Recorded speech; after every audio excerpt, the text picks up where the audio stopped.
If your spouse has filed for divorce, generally the judge presiding over that divorce is going to put a restraining order on the parties, including yourself, keeping you from transferring any assets out of the estate into another form of ownership. If you deliberately violate that order, the judge can hold you in contempt. A contempt citation can punish you through one of two forms. It can be a monetary penalty, or it can be a small amount of time spent in jail. The choice is yours. But if you know that you're subject to that restraining order and you violate it, that judge is going to come down on you hard. If you call me in an effort to help you violate that, I'm going to tell you no. You need to get your asset protection planning in place before almost the inevitability of divorce happens. And let me give you an example. I've represented 2 clients in the past year who put their assets of a family business into a domestic asset protection trust. Each one of those clients was joined by their spouse in making those transfers. When the spouse sued for a divorce, there was no need to worry about the restraining order because the assets had already been put in the trust quite some time in these instances prior to that divorce. As a result, a settlement was reached in each one of those divorce actions that preserved the estate that had been put into the trust for the benefit of the family, not just for the divorcing spouse. My advice to you is enter into an estate plan, a family estate plan. It's the asset protection planning. It's not trying to divert and defraud and dispossess someone of the assets they're entitled to. It's a family plan. One of the issues that I'm presented with from time to time are spouses who are having difficulty in their relationship. And one of the spouses comes to me in advance of what they feel is the inevitability of divorce to attempt to protect themselves from a divorcing spouse. Those are difficult situations because most of the time when you're having problems in a relationship, they don't resolve themselves and they inevitably end up in a divorce. I am not going to put myself into a position where I'm assisting you in defrauding your spouse for a small fee, or any fee at all for that matter. My advice to you is get the problems solved, go through the divorce, do what you need to do, and when you're done, next time, make sure that you plan for a divorce because, like a friend of mine said, you can never have 2 DUIs, you can only have 3. The inevitability of one divorce is 2, and after you've had 2, it's inevitable that you're going to have 3. I think the best prenuptial agreement you can ever possibly have is a domestic asset protection trust because you don't have a property interest. If you don't have a property interest, there's nothing that forms part of the divorce estate. If there's nothing in the divorce estate, there's nothing that someone can come after. It's too late to protect you from what you've done in the past, but what you can do is you can move forward into the future. Put the planning in place in advance of the marriage and make sure that you protect yourself in the event that the marriage fails. The difficulty with divorce is once you've had 1, you're probably going to have 2. If you've had 2, you're definitely going to have 3. At least that's what I'm told. Those are what the statistics provide. So after that first divorce, put your estate in order, move forward in the right direction, get an asset protection trust. Step 1, book a consultation with me.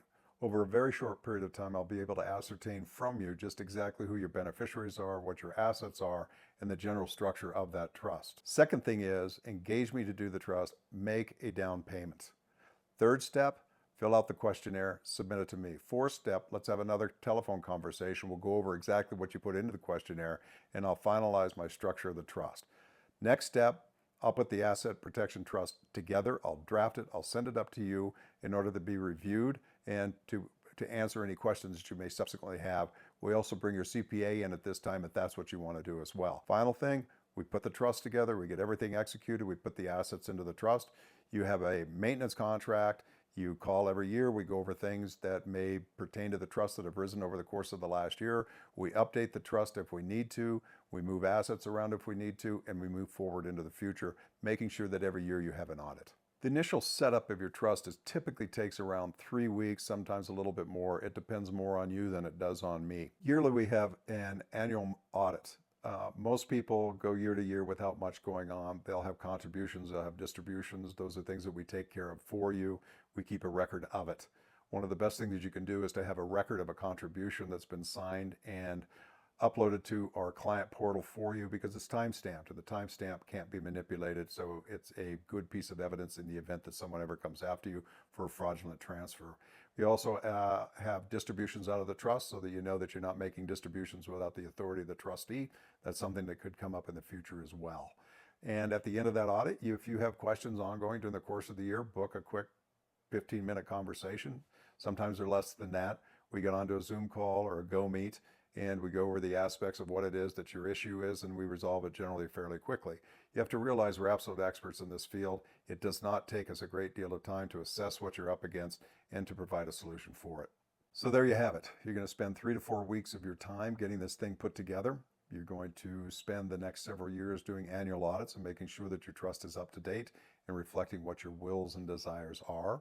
And then for a small amount of money compared to what your downside risk is, you'll have absolute protection from your creditors, and you'll preserve your estate into your retirement and then into your kids' hands at the end of the day.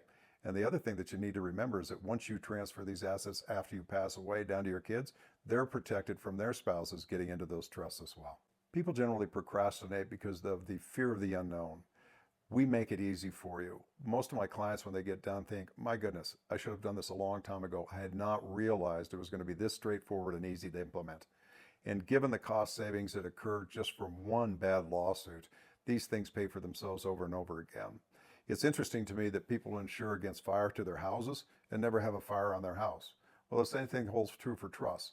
But eventually, within a business context or within a professional context, you're going to have something that comes down the pike.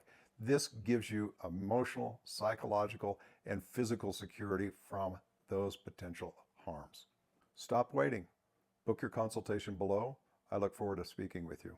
My name is Mark Pierce. I've been doing this for 44 years. I enjoy it, and I enjoy the effects it has on you and your family at the end of the day, and I look forward to establishing a relationship with you. Thank you for watching. Stay tuned for the next video.